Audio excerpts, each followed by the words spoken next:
नमस्कार, good morning, सुबह की राम राम। मैं विजय लक्ष्मी गुप्ता प्रस्तुत हूँ आपके समक्ष मुख्य सेविका भर्ती को लेकर के कुछ महत्वपूर्ण जो तथ्य हैं उन पर बातचीत करेंगे।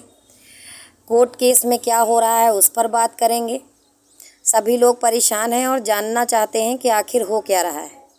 इस वीडियो को बनाने का जो तात्पर्य है वो इतना है कि जो बहनें परेशान हैं और बातचीत करना चाहती हैं, केवल उनको बातचीत ही करनी है। भर्ती को लेके इतना परेशान नहीं है जितना बातचीत को लेकर के परेशान है कि क्या हो रहा है, क्या होगा, क्या होना चाहिए, वो उनको पता होना चाहिए। लेकिन पता तो तब हो जब ज़्यादातर लोगों को पूरी बातें पता हो। भर्ती में क्यों स्टे लगा, क्या कारण है, कब तक हटेगा, कब तक नहीं हटेगा, डीवी रिजल्ट कब आएगा, ये कुछ ऐसे महत्वपूर्ण प्रश्न हैं जिनके जवाब लगभग सभी को चाहिए। इन्हीं जवाबों के लिए बहनें जो है सारा दिन परेशान रहती हैं, सारी रात परेशान रहती हैं। क्योंकि इस भर्ती में कुछ गिने चुने लोग ही हैं जो शुरू से लगे हुए हैं, अपना काम कर रहे हैं। तो जाहिर सी बात है, ये समाज ही कुछ ऐसा बना हुआ है कि हम खुद करें या ना करें, लेकिन अगर कोई कुछ कर रहा है तो उससे हम जवाब चाहते हैं। हालांकि आप सबने उसको बनाया नहीं है, वो स्वयं से अपनी भर्ती के लिए इसमें लगा हुआ है। और चूँकि अगर उसका हित प्रभावित हो रहा है और वो लगा है, तो ये जो भर्ती वाला मामला है इसमें वर्तमान में 34,000 प्लस लड़कियां जुड़ी हैं और सिलेक्शन 2693 का होना है। तो अगर कोई एक बंदा भी इसमें प्रयासरत है तो सभी लोग उससे जवाब चाहते हैं, ठीक है। हालांकि वो कुछ नहीं कर रहे हैं, फिर भी उससे जवाब चाहते हैं। तो जवाब मैं क्या ही दूं, ये मोटिवेशनल वीडियो है। मैं इसलिए लाई हूँ क्योंकि सबसे तो मैं फ़ोन पर बात भी नहीं कर सकती हूँ और ना ही सबके मैसेज रीड करके जवाब दे सकती हूँ। इसीलिए मैं आई हूँ बातचीत करने के लिए। तो जो लोग भी बातचीत करने के शौकीन हैं वो कृपया वीडियो को अंत तक ज़रूर देखें। कुछ एक बिंदु ऐसे बताए जाएंगे जिससे हो सकता है कि आपकी पीड़ा का थोड़ा बहुत जो है मरहम आपको मिल जावे। देखिए, मुख्य सेविका भर्ती में जो स्टे लगा हुआ है, अगर बारीकी से केस पर गौर किया जाए तो आप देखेंगे कि स्टे लगने का कोई तुक बनता नहीं। लेकिन न्यायालय सर्वोच्च संस्था है, वहाँ पर कोई भी अपना दर्द या पीड़ा लेकर के जाएगा तो कोर्ट की एक अपनी गरिमा है, एक प्रोसीजर है जिसके तहत वो कार्य करता है। मान लीजिए कि किसी को समस्या है, मान लीजिए हमारी प्यारी संविदा कर्मी बहनों को समस्या थी तो वहाँ पर वो गई तो उनकी पीड़ा का समाधान हुआ, ठीक है। तो समाधान ये हुआ कि भर्ती पर स्टे हो गया। मैंने अभी बोला कि इस भर्ती पर स्टे का कोई तुक नहीं बनता है, तो इसके संदर्भ में मैं अपने विचार रखूँगी। उम्मीद है कि आपको चीज़ें समझ में भी आएंगी। एक मैसेज वायरल हुआ था जिसमें ये बताया गया था कि जो संविदा कर्मी बहनें हैं वो माननीय न्यायालय में सिर्फ अपने नियमितीकरण को लेकर के गई हैं और वो सरकार से और विभाग से ये चाहती हैं कि उन्होंने विभाग में इतनी दिनों तक सेवाएं दी हैं, उसी के आधार पर और उनके अनुभव के आधार पर उनको नियमित कर दिया जाए। जब उन्होंने ये केस दायर किया और उसके संदर्भ में जो फैसला आया तो उसमें माननीय कोर्ट ने ये पूछा कि विभाग से पूछा कि कितना खर्चा आवेगा इनको नियमित करने में, और सरकार से भी पूछा। उसके जवाब में सरकार और विभाग ने बताया कि खर्चा बहुत ज़्यादा नहीं बढ़ेगा या नहीं बढ़ेगा, कोई फ़र्क नहीं पड़ेगा। उसके बावजूद भी उनको नियमित नहीं किया गया। बात समझिए, यहीं पर सरकार और विभाग पर कोई अतिरिक्त भार ना पड़ने के बावजूद भी उनको नियमित नहीं किया गया और उनके केस को खारिज कर दिया गया। इसीलिए वो माननीय उच्च न्यायालय में पहुंच गईं और जब उच्च न्यायालय में गईं तो सेम उनकी मांग यही थी।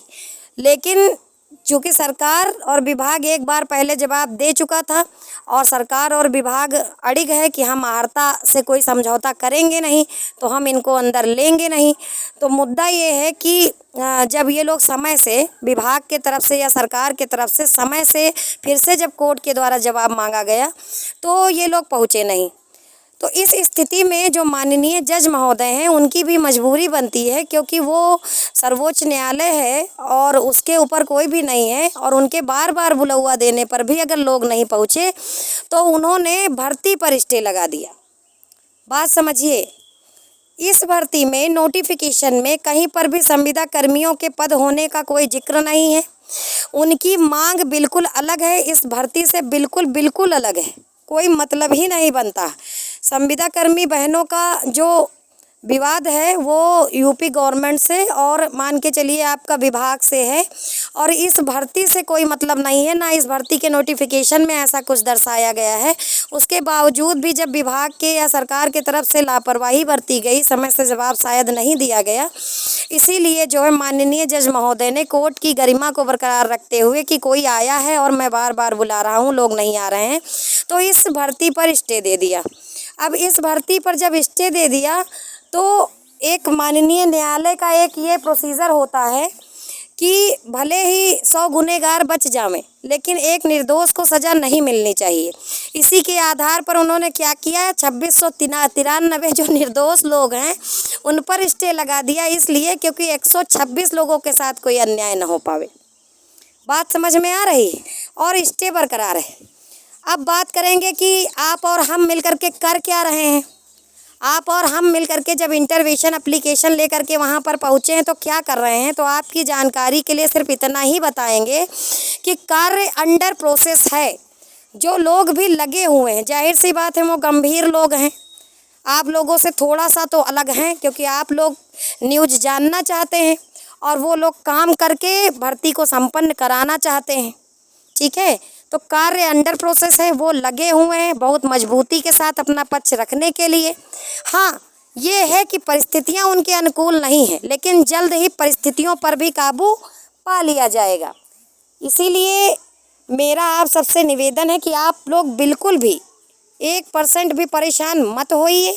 देखिए, सत्य परेशान हो सकता है मगर परास्त नहीं हो सकता है। आप लोग इस बात को समझें कि सत्य परेशान हो सकता है, परास्त नहीं हो सकता है। सच चाहे जितनी ही गहराई में क्यों न चला जाए, एक दिन सामने आता है। क्योंकि उत्तर प्रदेश सरकार बहुत अच्छी सरकार है और अभ्यर्थियों के साथ कोई अन्याय होने नहीं देगी, ऐसा मेरा विश्वास है और आपको भी रखना चाहिए। हालांकि मैं देखती हूँ कि कमेंट बॉक्स में सब लोग ना अपनी अपनी भड़ास निकालने आ ही जाते हैं, तो कोई बात नहीं, आप लोग तनावग्रस्त हैं, परेशान हैं, पैनिक हैं तो करेंगे ही।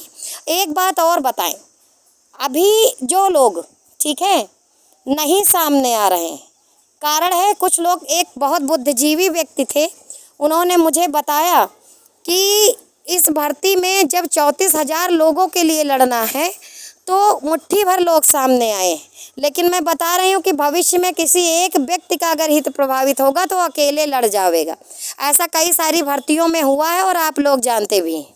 ठीक है, और किसी को रोका नहीं जा सकता है, क्योंकि हमारी व्यवस्था ही ऐसी है, लोकतांत्रिक देश है, और यहाँ पर किसी को भी लगता है कि उसका हित प्रभावित है तो वो अपना माननीय कोर्ट में चला ही जाता है, और कोर्ट भी क्या करे, उसका प्रोसीजर ही ऐसा है कि बिना जांच पड़ताल के वो किसी को, भाई ऐसे तो है नहीं, मैंने अभी आपको बताया कि भले 1000 जो है निर्दोष परेशान रहें, मतलब भले 1000 दोषी लोग जो है छूट जाए, लेकिन किसी एक निर्दोष को सज़ा नहीं मिलनी चाहिए।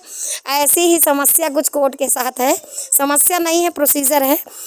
तो जो भी लोग परेशान हैं बिल्कुल ना परेशान हो, बस इतना जान लें, उनको इतना ही जानना ज़रूरी है कि जो लोग भी मेहनत कर रहे हैं, प्रयास कर रहे हैं, वो अपना 100% दे रहे हैं। ठीक है, अब परिणाम की तो गारंटी कोई भी नहीं ले सकता है, लेकिन प्रयास की गारंटी है।